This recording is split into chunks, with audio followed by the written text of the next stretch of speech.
ஒற்றை சொல்லின் உள்ளே சென்று பார்த்தோமே, தாய்ப்பாசம் தந்தை பாசம் ரெண்டும் அங்கே கண்டோமே. அத்தனை சொந்தமும் ஆஸ்தியில் கலந்தது, நட்பெனும் சொந்தமே அஸ்தியில் கலப்பது.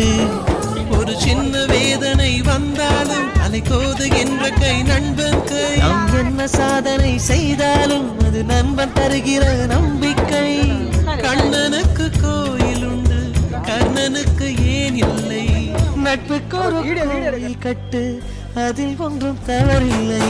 எங்களின் வீடு இன்று ஒரு ஏழை நிலாதான், எங்களின் பின்னால் நட்புக்கு ஒரு தாஜ்மஹாலா. ரோஜா தோட்டம் பூக்கள் தூவி வாழ்க்கை கூறும், சொர்க்கம் வந்து எங்கள்